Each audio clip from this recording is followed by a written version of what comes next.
recording here. Start recording here.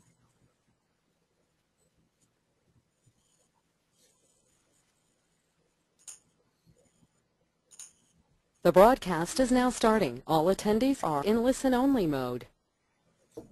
Good morning, and thank you all for attending our VisualCAM 2014 for Geomagic webinar. Today we'll be going through a little bit about Geomagic Design as well as the VisualCAM plugin. And then we'll be hosting a small Q&A at the end to answer any questions you might have about these products. You'll notice in your control panel that you have the ability to put in questions. Please go ahead and feel free to submit them. We'll answer those if we can along the way and save the remainder for the end of the presentations. So without further ado, turning it over to Sean Parker, who's going to start off with Geomagic Design.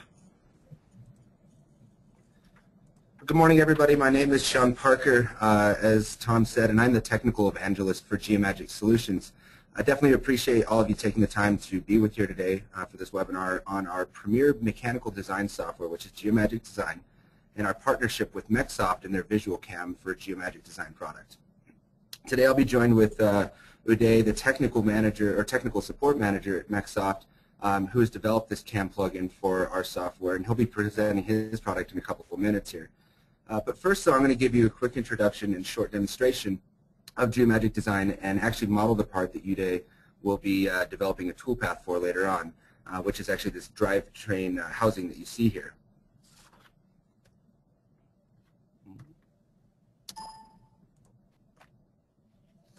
So to be brief, Geomagic Design is a history-based 3D solid modeling package that allows users to create, assemble, and document parts efficiently and intuitively, as well as dynamically modify designs from other CAD packages.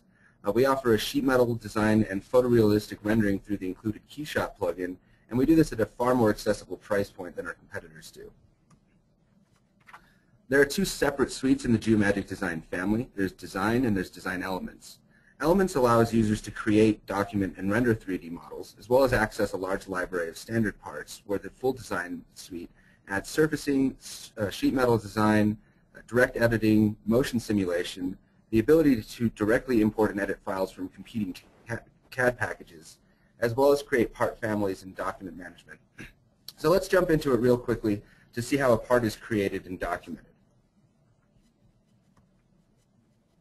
I'm going to open up Geomagic Design here, and I've got this in assembly mode right now. So I've started designing this powertrain component here.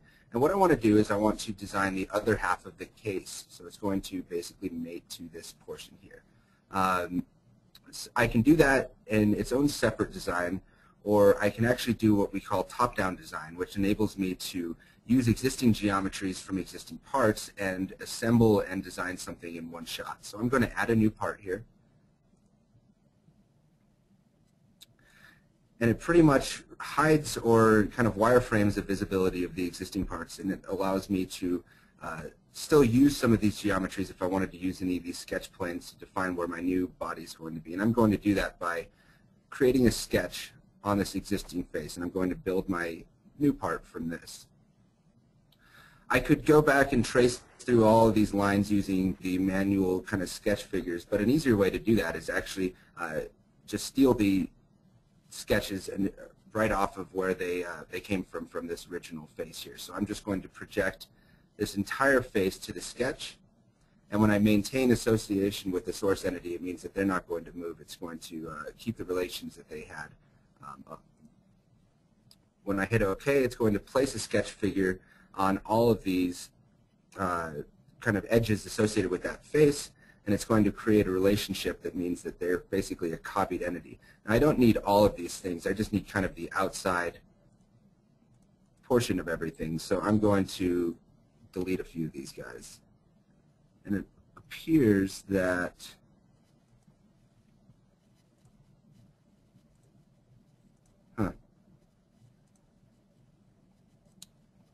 I thought that the GoToWebinar was actually interfering. So let me just delete some of these guys real quick because I just want this outside shape. And it's definitely a little bit quicker than clicking around to all of those edges. So I'll keep what I don't, or keep what I need and delete what I don't.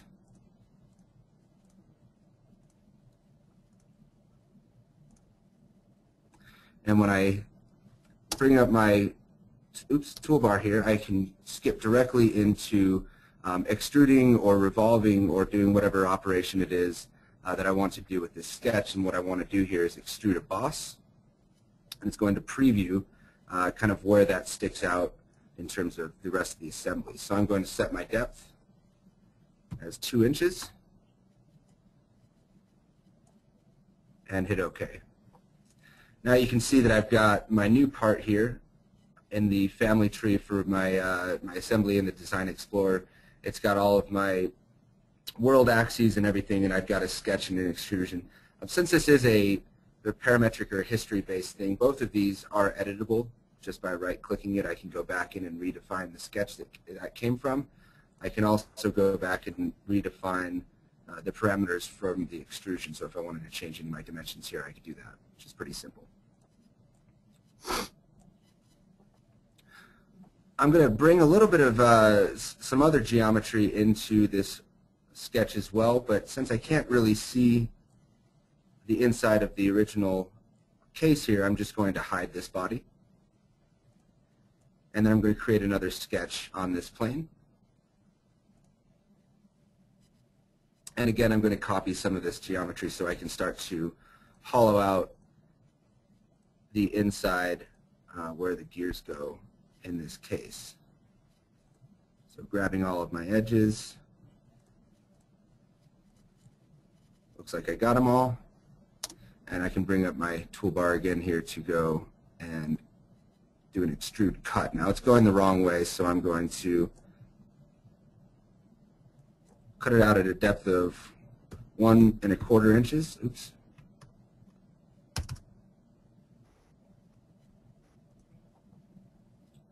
And when I show my new part again here, I can see that I've started to hollow out that inside. So I'm going to add a little bit more geometry and a couple of ribs. So let's go ahead and do another sketch. I'll do it on this plane right here.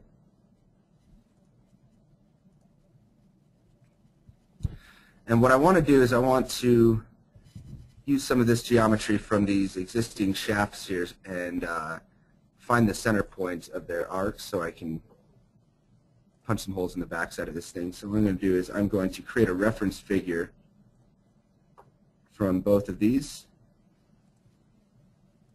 And it's going to project those back down onto my main sketch here. So if I go back in line with my main view, I can go ahead and use the center points of both of those circles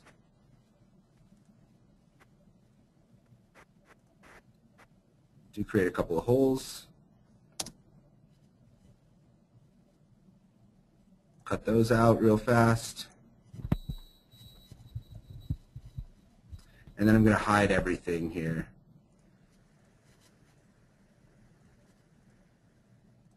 And then start to develop those ribs that you may have seen in that original screenshot that I took. So one last sketch on here, and now I'm not really going to be using too much of the existing geometry. I'm going to actually have to sketch some of this stuff manually.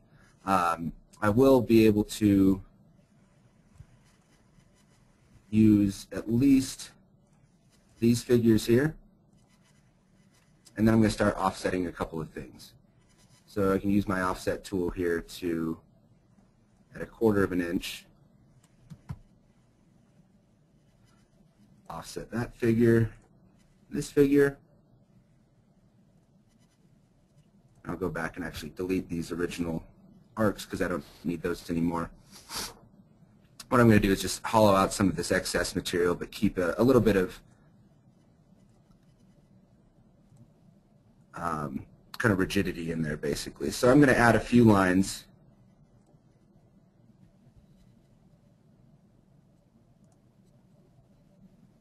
normal to all of these profiles here.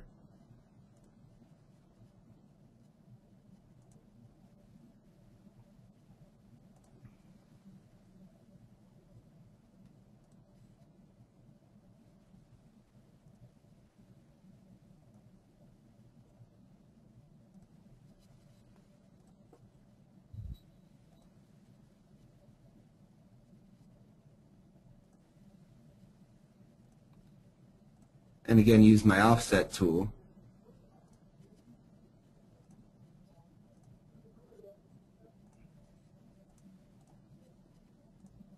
to finish the ribs, and you'll kind of see, or this should be apparent while I'm doing this in just a second here. Last thing that I want to do is make sure that all of my lines are intersecting other lines so that I've got a fully closed sketch.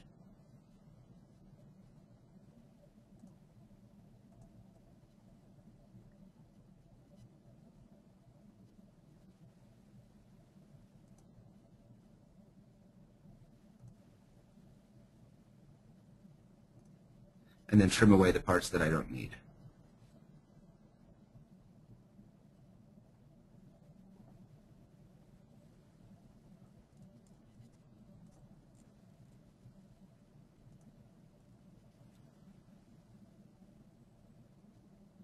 So like this.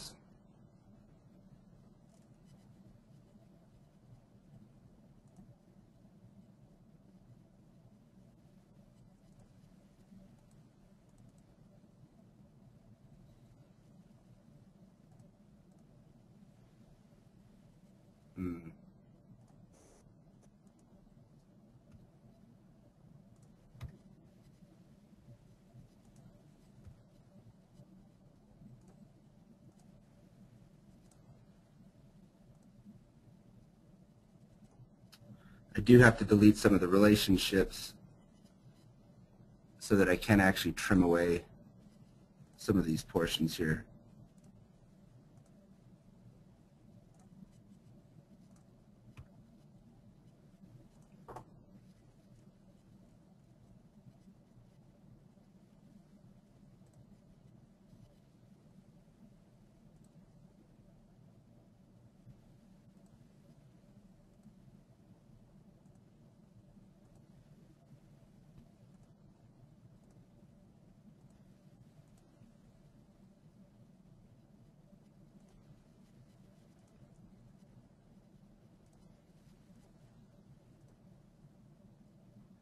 And then, since there was a lot going on in this sketch, I'm going to analyze it just to make sure that there are no open loops and everything. And it looks like I found a couple.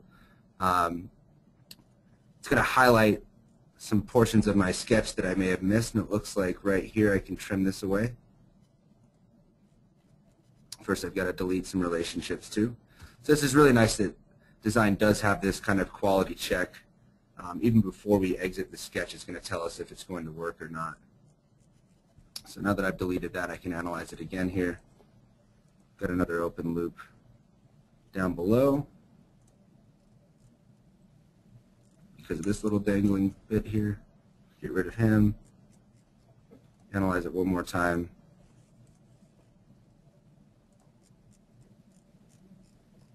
So stuff that's very difficult for you to see is pretty easy for the software to figure out. So I'll do one last trim on that short portion there, and that should be okay. It's telling me that there's no problems with the sketch. I'm going to go ahead and back out of sketch mode one more time and do another extrude cut here. So I'm just going to do this about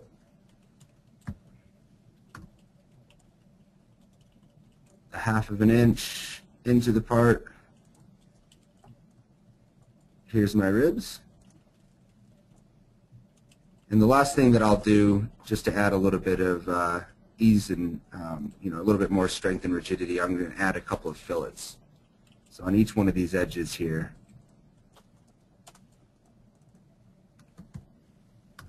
I'm going to add a 1/4 of an inch fillet.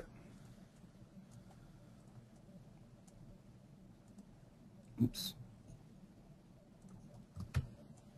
So you can fillet faces or you can fillet edges. What I'm doing right now is filleting all of the edges. I could actually go into sort of my selection filter here and go to webinars hiding some things from me, but I can choose just edges that make some of these selections a little bit easier. But you can basically see, I'm not going to go around the entire part, but once I add all of these things, it applies them, and we're basically ready to go.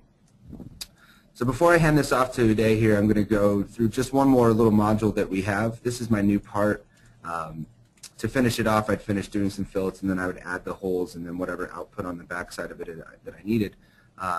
Once I had this part finished, I could go into the 2D documentation mode, and of course, GoToWebinar is hiding this for me too, so I'm not sure if I'm, oops, no. I apologize, it's kind of blanking out everything that I'm looking at, so it's difficult for me to choose this. This, nope. I'm kind of clicking blindly here. There it is, new drawing. So when I go into drawing mode, it's going to ask me to define a template for it. And once I kind of choose my default here,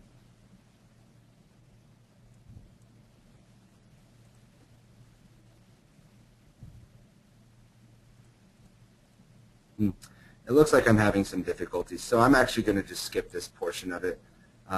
Unfortunately, GoToWebinar does interfere occasionally with some of the visibility that I've got, so it looks like I'm kind of stuck here. I'm going to go ahead and wrap it up for that portion of it. We do have other webinars if you'd like to learn a little bit more about the assembly and the drawing portions of Geomagic Design. There are, as you can imagine, a lot of tools that we've built into Geomagic Design that support 3D printing, since 3D Systems is our parent company.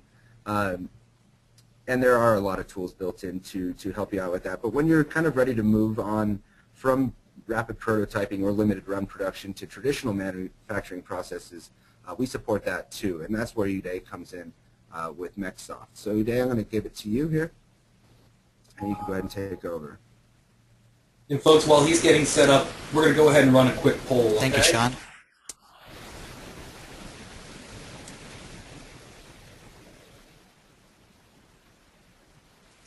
And I guess while he's kind of getting set up here, we do have a quick poll question. If you guys can go ahead and vote for this, we'll leave you about 30 seconds or so. Just asking you the question, do you currently use the Geomagic Design software, which is formerly known as Libre? Just give you a couple seconds here to vote on that, and then we'll close the poll, and Uday will start with his presentation.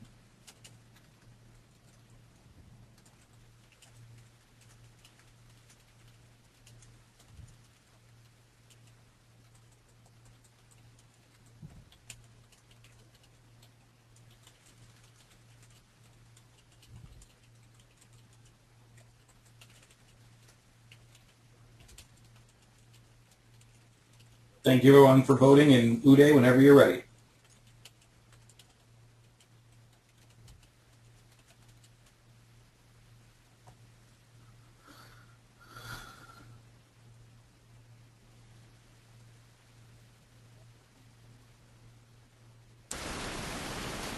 Good morning, good afternoon, good evening, folks. Thank you for joining us for this webinar. And Sean, thanks for the introduction and the presentation of Geomagic Design.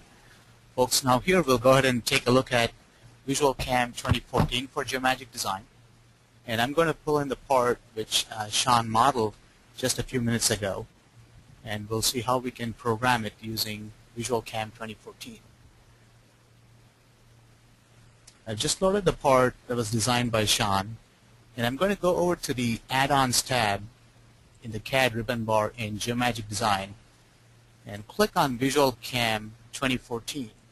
VisualCAM 2014 is an integrated CAM solution for Geomagic Design that offers milling and turning solutions. We have 2 to 5 axis milling solutions where we offer 2, 3, 4 axis, both indexed and continuous, and we offer 5 axis indexed machining solutions, which is also known as 3+2 solutions. We also offer a turning module, which offers 2 axis turning solutions for those of you who have a CNC lathe and you're looking for a turning solution that's fully integrated into Geomagic Design. So I'm going to go ahead and load the milling module by selecting the mill from the VisualCAM menu bar under the Add-ons tab in Geomagic Design.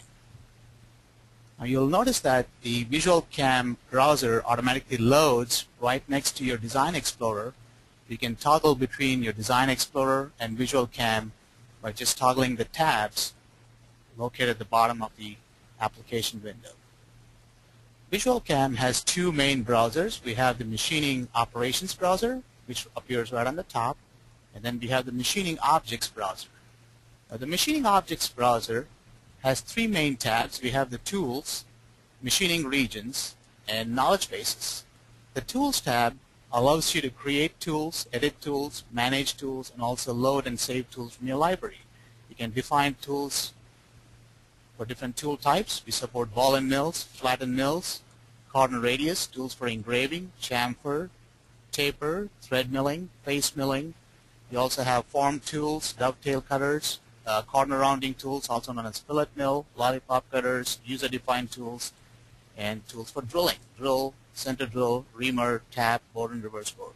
You can define tools under each of these tool types, specify the properties for these tools, and also establish the feeds and speeds for the tools based on the materials that you're working with.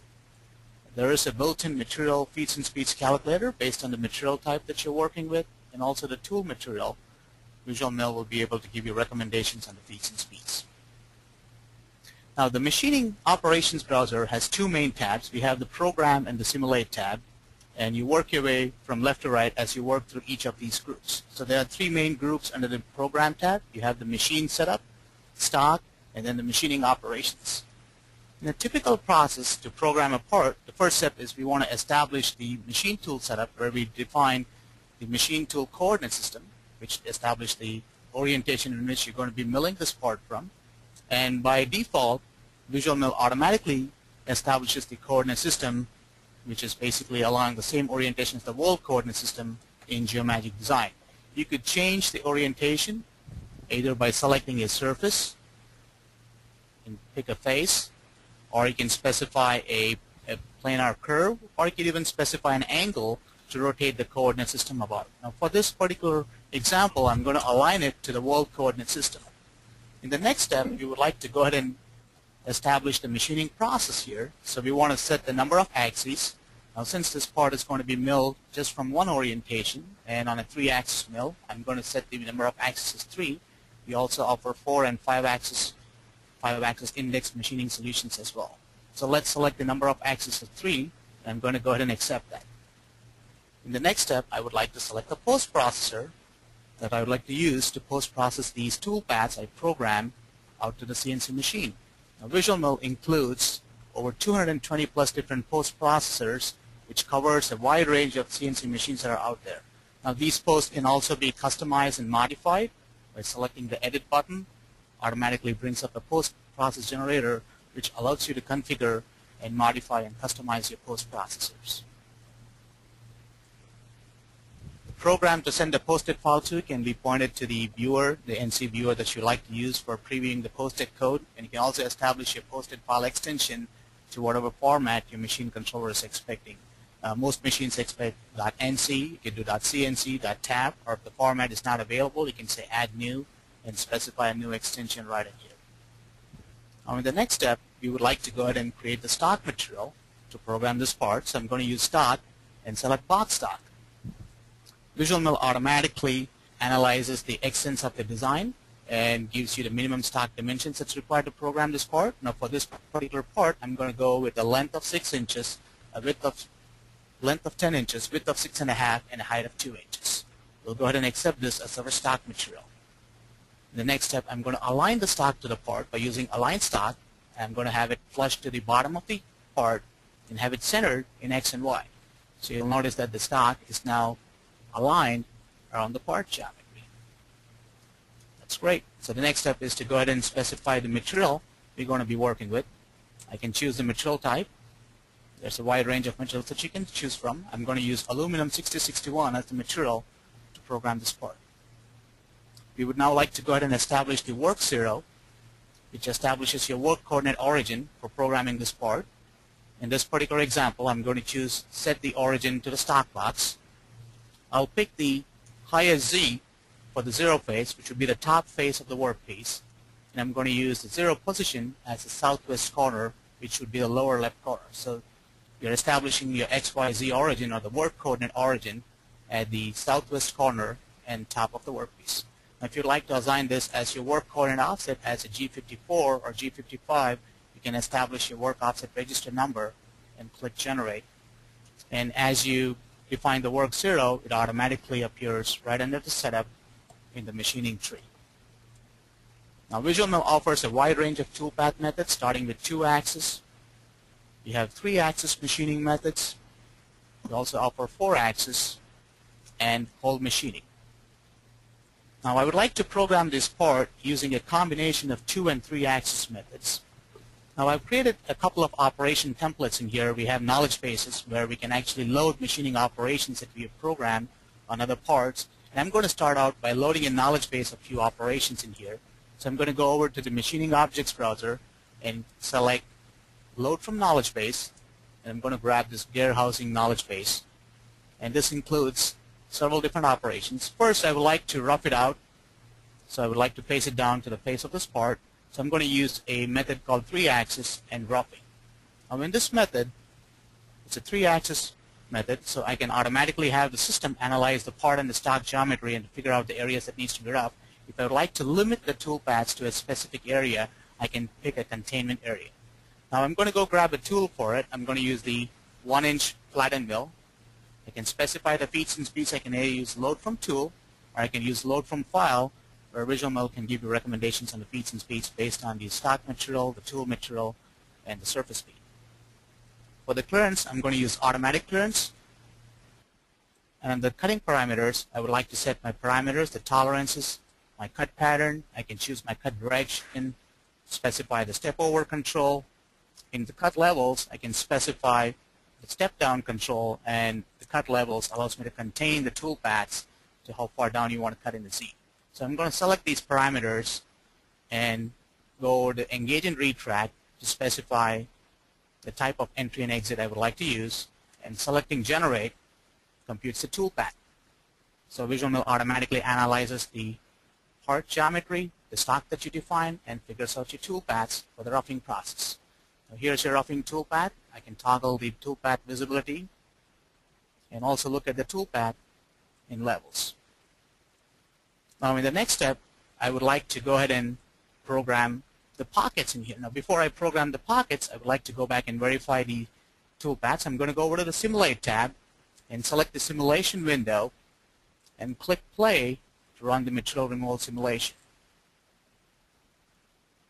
Now, there's your simulation of the roughing operation. You can also toggle the display of the texture visibility, the display of the texture in the simulation. Selecting Pause and Simulate to End runs through the simulation. Now, there's our roughing process. It's face down from the stock face to the top face of the part. In the next step, I would like to go ahead and program these pockets in here. So I'm going to go grab this pocketing operation. You can access the pocket operation from 2-axis and use pocketing. And I would like to now go ahead and select the features for pocketing. Now I can use Select Drive Containment. I can either select face edges or surface edges from the solid geometry, or I can even select sketches. And for this example, I'm going to use the sketch selection by going over to the Advanced Selector. I'll grab sketch number 2 as the machining feature. The sketch 2 is selected as your drive region. You specify your tool, feet and speeds, and clearance. Specify the cutting parameters. For the cut levels, we can actually pick the depth of cut from the 3D geometry. I'm going to select the top face and then the floor of the pocket.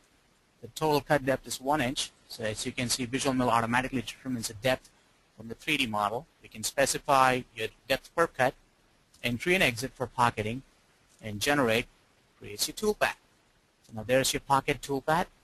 As you can take a look at the pocket tool path, we have an option which says Clean Corners, which automatically creates tangential arcs, which allows you to run at higher feed rates, prolongs your tool life, and results in savings in total costs. I'm going to go over to the Simulate tab, select the simulation window, and click Play to run the simulation. Now there's your simulation of the pocket operation. You can speed up the simulation or you can slow down by using the controls in the Simulate tab. I would like to pause and click Simulate to End to to run through the simulation. You can also rotate the view while you're simulating it. Now let's go back and program the other pockets and the features on this part. So I'm going to make a copy of this pocket operation. Select the operation, do a right click and copy. Go back, right click and do a paste, so it creates a copy of the operation. I'm going to go back and modify the operation so I can pocket these two hole features. Double click to edit, and I'm going to go back and select the two hole features. Now in this particular operation, I'm going to go pick the surface edges directly from the solid model. So I've selected these two edges. I'll accept my selections. We have the two drive regions selected.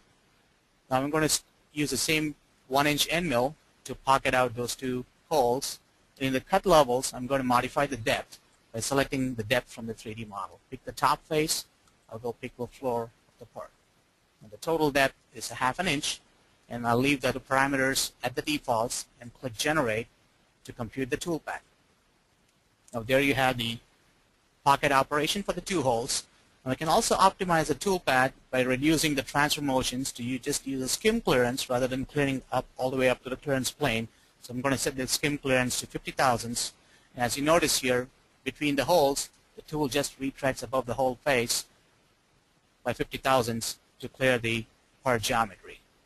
Now let's go ahead and run the simulation by switching over to the simulation window and select play to run the simulation. Now there's your pocket operation. Now we have some new methods, high-speed pocketing methods that are available in the 2014 version of VisualCAM, and I would like to demonstrate some of those toolpath methods as well. So you can access the high-speed pocketing methods by going over to 2-axis and select high-speed pocketing.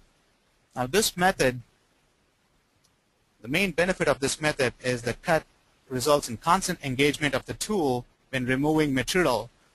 Now the toolpath is formed with tangential arcs. Now the benefit of this method is you can run the cutter at higher feed rates, which reduces the tool wear and also results in savings on cost and prolongs your tool life.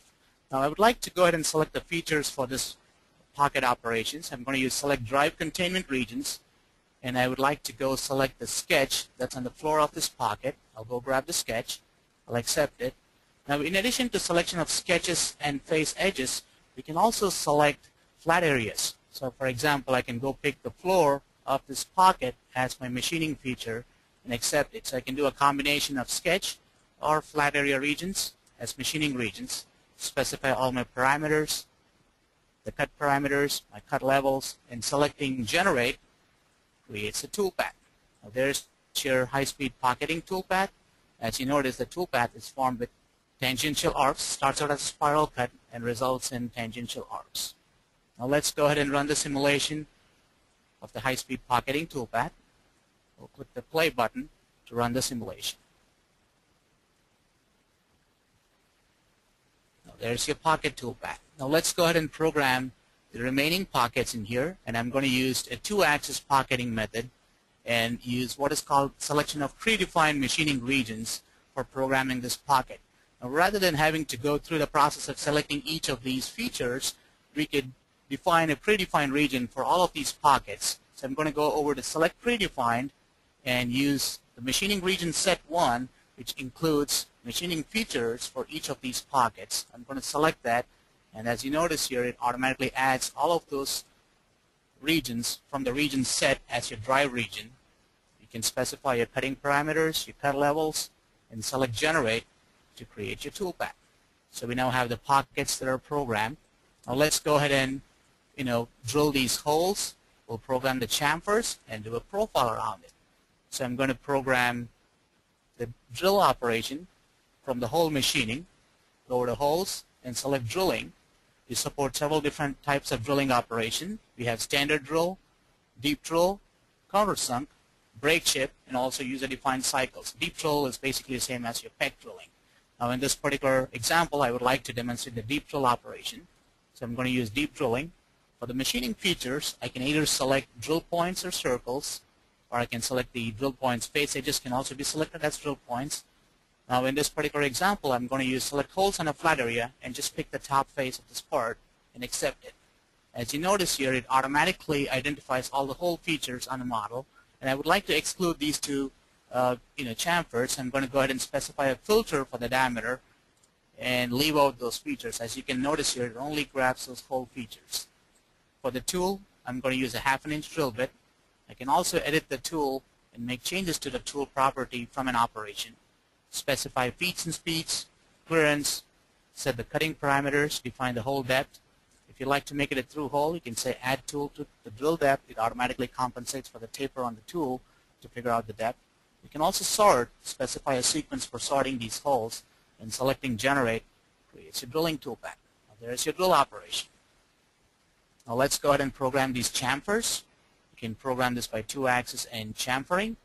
I would like to grab this operation from the machining objects browser, select the chamfering operation, and I'm going to go pick the 2 face edges from the model that's located at the bottom of the chamfer.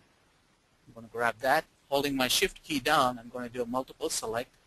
Select the 2 features, accept it, specify the tool for the chamfering. It's going to be a 10-degree taper for the chamfer tool. Specify my cutting parameters, specify a chamfer width, and then selecting generate creates a chamfer operation. There's your chamfer toolpath, and as you can see, there's a 2D entry and exit being applied for the chamfer operation. Now the last thing I'm going to do here is to program a profile operation for the outside feature of this part. So I'm going to use 2-axis and profiling. I'm going to grab this operation, drag and drop, and I would like to go specify the features. Now for the profile operation, I can either select machining features directly from the part, or I could use a predefined region. So I have a predefined region defined here. I'm going to grab the curve region number 9.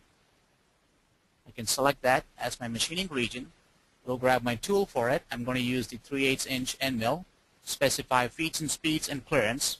And in the cutting parameters, I can choose to determine the cut start side as outside or inside, or in this particular case, since there is a 3D geometry on the part, I can say determine using 3D models. So Visual Mill automatically determines which side the cut needs to go based on the 3D geometry. You can specify your cut levels, specify the location of your cut geometry, specify your entry and exit parameters, and selecting generate creates your toolpath. Now there is your profile toolpath. Now you might be wondering that how can I change the entry and exit with a, for the toolpath. Now Visual Mill uses the start point of the geometry for the location of entry and exit. I could go over to the predefined regions tab, select the curve region that's being used for the profile, and I can choose select the start point, and I'm going to move the start point over here, and as you notice, it automatically updates the start point and flags the machining operation as dirty, indicating that you made some changes to your machining feature. So I'm going to do a right click and select regenerate, and it automatically updates the toolpath, and you'll now notice that your entry and exit is now being moved to the location of the new start point. Now let's go ahead and run a simulation of all these operations that we programmed before we go ahead and post-process it out to the CNC machine. So I'm going to go over to the Simulate tab, select Setup number 1, grab the simulation window, and click on Play to run the simulation. I can also speed up the simulation process in here. So once you generate a toolpath, you can verify it by running the simulation. You can also pause it and simulate to end. If you go over to the simulation preferences, you also have an option to speed up the simulation. So we are simulating to the roughing. Now we are going over to the pocket operation. It shows the simulation for each of the operations that are being programmed. And you could go back and revisit the operations, make any changes to the parameters if needed, and regenerate and simulate the operations. Now saving this part in Geomagic Design saves all of the CAM information with the part file. Now we would like to go ahead and take a look at the estimated machining time for this part. So I'm going to go over to the setup, right mouse button click, and select information, which gives us an estimated machining time on how long it's going to take to mill this part. We would like to now go ahead and post-process the toolpaths. I'm going to use Post, right-click and Post, and since I already have it set the current post-process to host machine tool, it's going to output to host machine, or I can change the post-processor by choosing the current post-processor from the list, specify the file name, and selecting Post, post-process your code and previews it in your editor. And there's your posted output. It outputs your tool information for the first tool, automatically outputs the tool changes.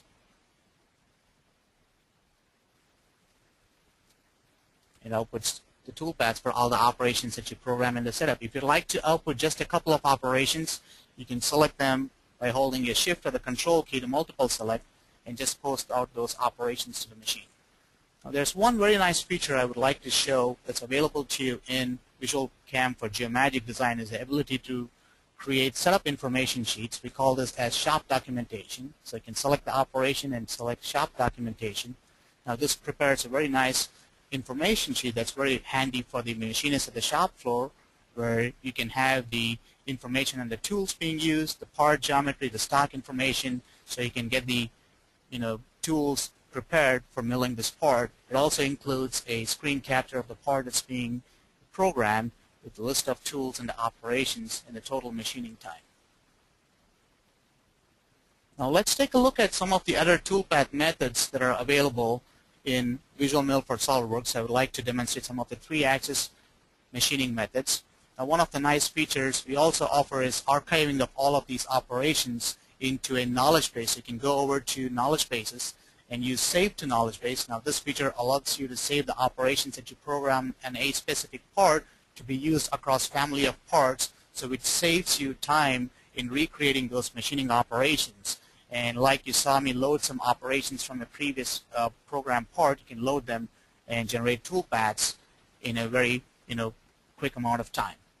So I'm going to go ahead and show you some of the 3-axis toolpaths that are available in VisualCAM for Geomagic. So I'm going to go ahead and load this part here, which looks like a mold, which includes sculpted surfaces. There are some fillets on the part.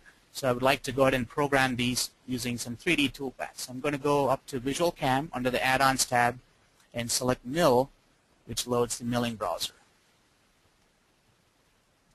Visual Mill offers a wide range of 3-axis toolpath methods, starting with the roughing process. We have re-roughing, plunge roughing, and re-roughing. There are several different types of finishing methods like parallel finishing, horizontal finishing is known as finishing levels. We have constant 3D step pocketing methods, pencil tracing and remachining, flats machining. We have radial spiral machining, curve-based machining methods, and between curve machining, and several other machining methods. Now, just to give you an overview of some of these methods in here, I'm going to use the 3-axis horizontal roughing, which is roughing in levels. You can look at the toolpath as it steps through different levels. We have the parallel finishing method for 3D finishing of parts. So I'm going to go over to the simulation window and run through the simulation. That's a roughing process. And there's your finishing, 3D parallel finishing toolpath. I'd like to pause and select Simulate to End to run through the simulation.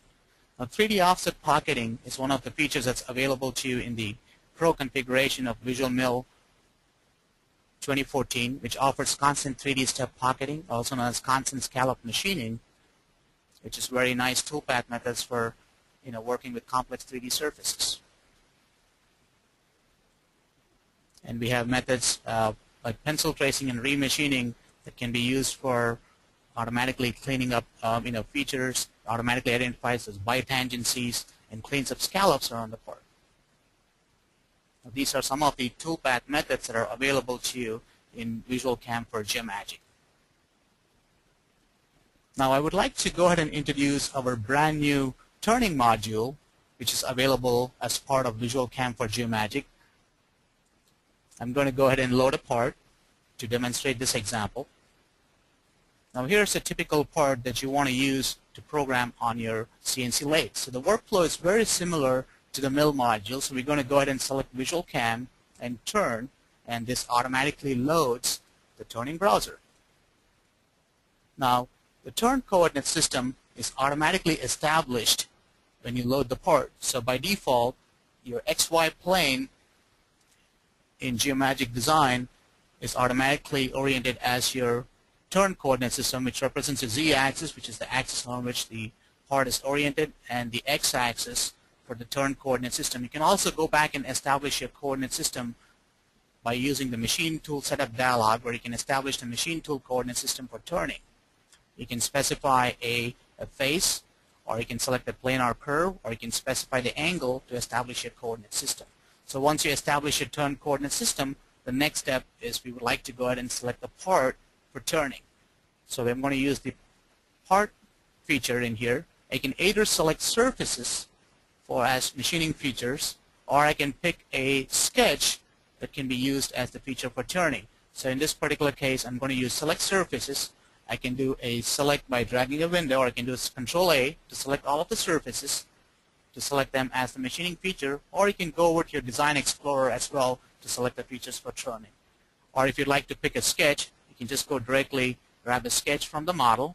You can use the advanced selector and select the sketch number 1, which I use for revolving this part as the machining feature, and Visual Mill automatically identifies as that as your part for turning.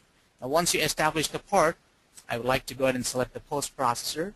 The turn module also includes a wide range of post processors. The post can be customized as well as modified.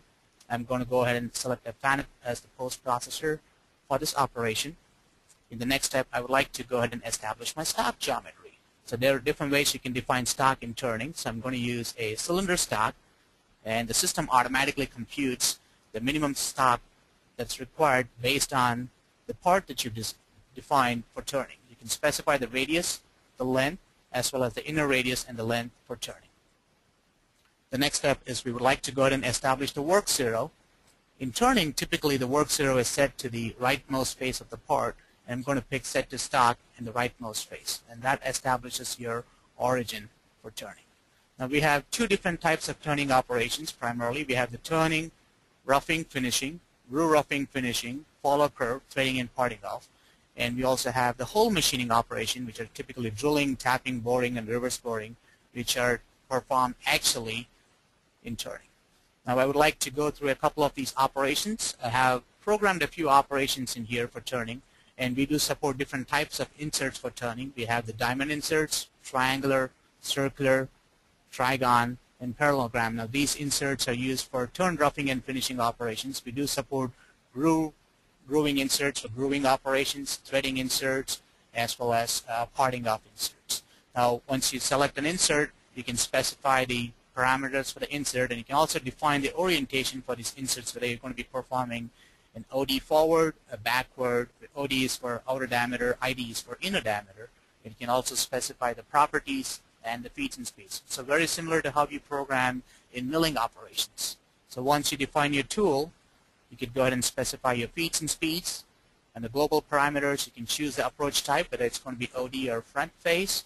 You can specify any containment, select avoid sections, and selecting generate creates your toolpath.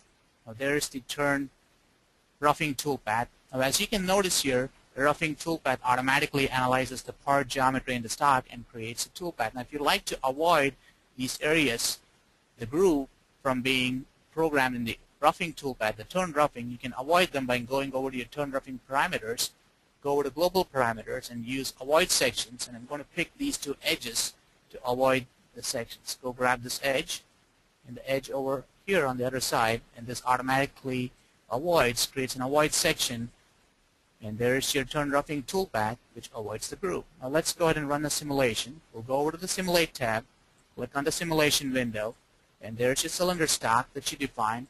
Now the stock view in turning can be set to full, 3/4, half, or quarter. So in this case, since we also have ID features, I would like to use the 3/4 view so I can simulate both the OD and the ID features in turning.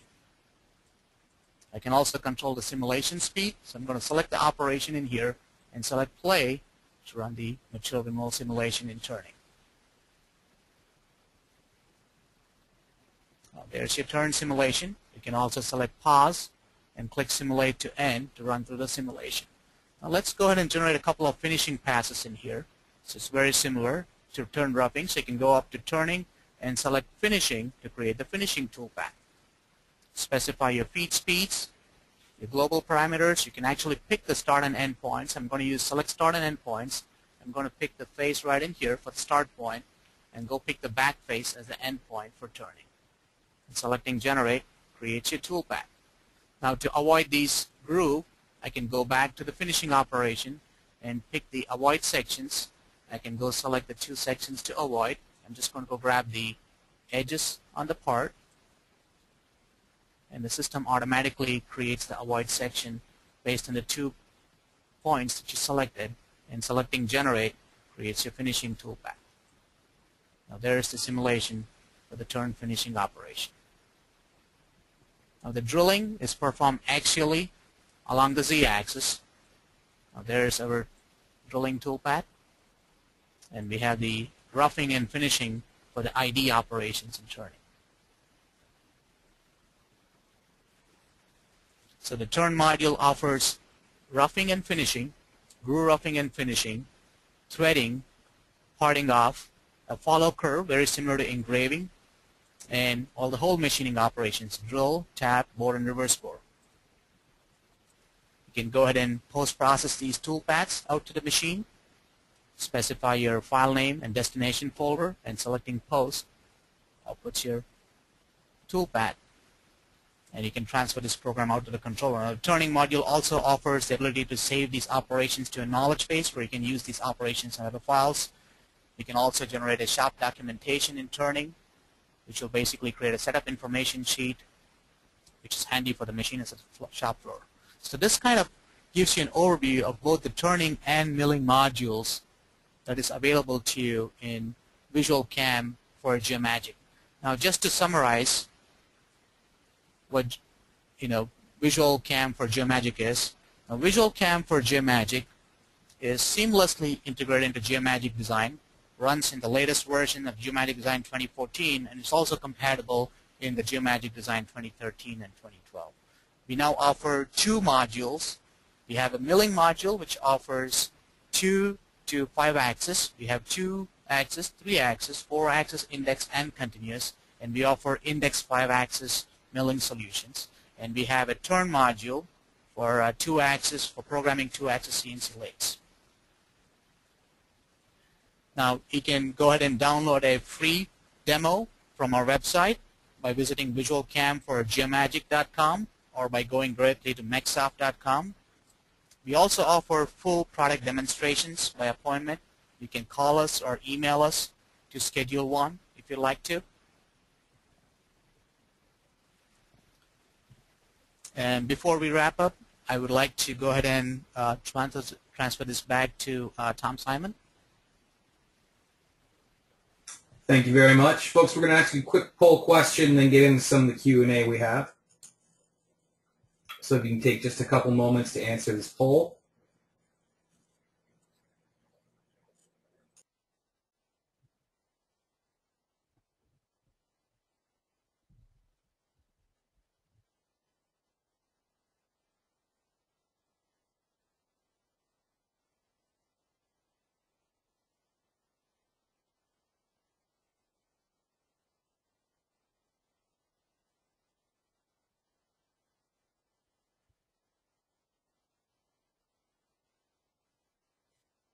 All right, and thank you very much. So I'm going to go ahead and open up the Q&A, and we're going to start. We're going to start from the most recent part of the presentation on VisualCAM, and then work our way back to some of the questions about Geomagic Design.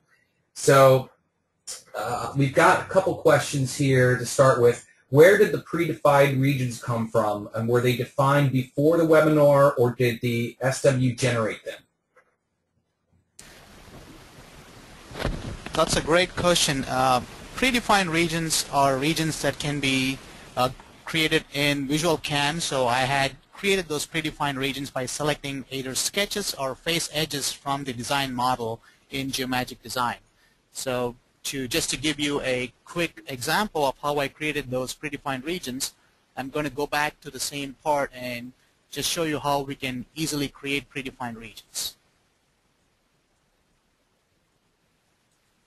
So I'm going to go back to the milling browser, and let's say I'm interested in defining a predefined region for the feature on this pocket here. So I can go over to the Regions tab, and I can either use Select Curves or Select Surface Edges. I'm going to use Select Curves, and I can either select by using the Advanced Selector. Graphically, I can pick the curves, or I can go over to the Design Explorer and select the sketch to define or establish a predefined region.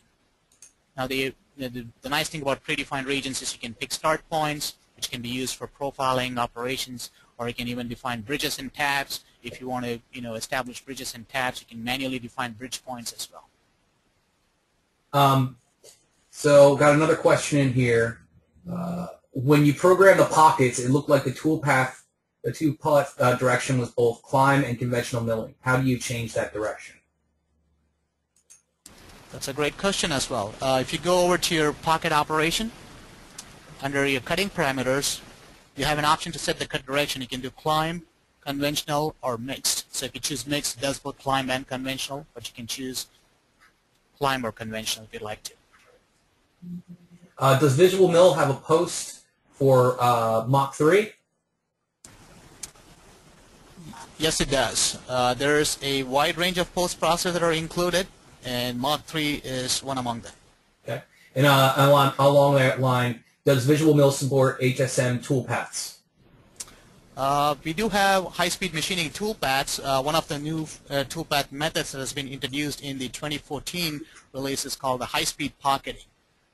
So this toolpath method, results in constant engagement of the tool when removing the material, so which allows you to run the cutter at higher feed rates, and the toolpaths is generated based on tangential arcs. So this is one of the high-speed machining toolpath methods that's being offered in Visual Mill 2014. Can I define a custom tool shape in the turn module? Currently, we only allow custom tool shapes in the milling module, but not in the turning module. Can a machine simulation detect collision between tool holder and workpiece? And can you model work holders and detect collisions with them?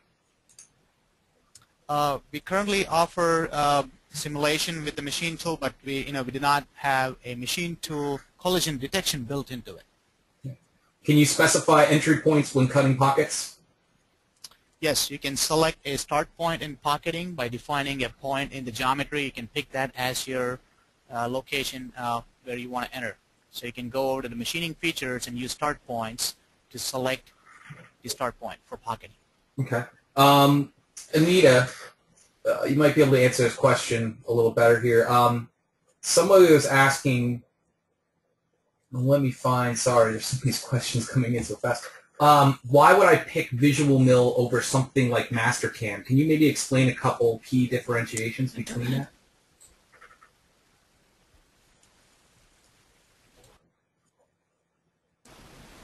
Tom, I would like to go ahead and answer this question if Go it's ahead. okay. Yep. Okay. Well, one of the strengths of Visual Mill is the ease of use, and offers a wide range of toolpath methods. Starting from 2-3 axis, and also it's integrated into Geomagic Design. So you can, the transition from your CAD to CAM is seamless, and you're working within one environment to both design and toolpath. So there's the learning curve is. The learning process is a lot simpler and easy to work with, and of course it is affordable.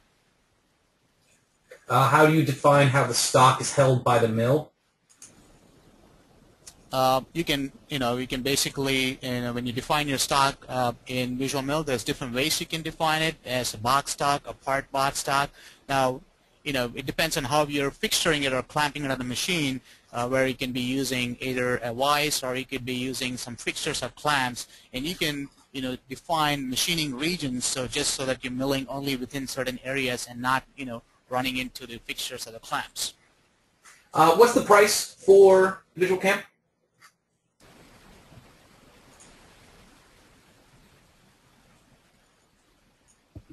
VisualCAM comes in different configurations.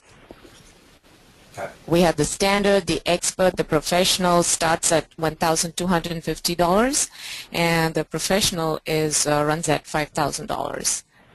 The feature list is very varied between the different configurations, and that detail list is also available on our website. Thank you. Going back a little bit here, Sean, I want to talk really quickly. Somebody asked, do those gears have real teeth profiles? They said it used to be very difficult when using previous versions of Geomagic Design. Can you talk a little bit about that? Those gears were defined by me, and they are cosmetic gears. Now there is plenty of excuse me, motion analysis and collision detection and stuff built into Geomagic Design and the assembly module or portion of it that would allow you to create that. But I think that it's best that you kind of mathematically define the gears, and like I said, the ones that are currently in that one are strictly cosmetic. That's not to say that it's not possible to design them in the software. And just a couple more here, folks. So the other questions we can't get to will be answered offline. Later on, somebody will be in touch to kind of answer some of the questions you had here.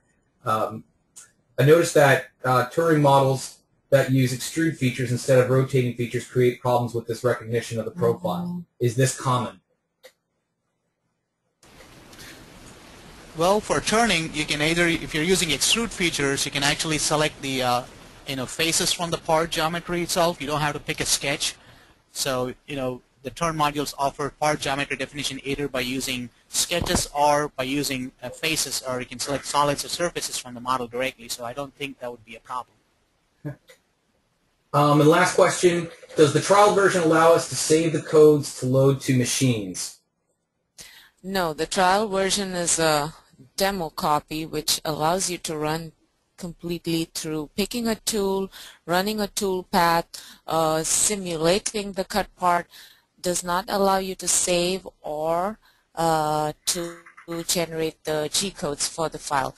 But that being said, if anyone is interested in doing a little bit of testing, there are a couple ways of doing it. There is a free portion that's included. It's called FreeMill.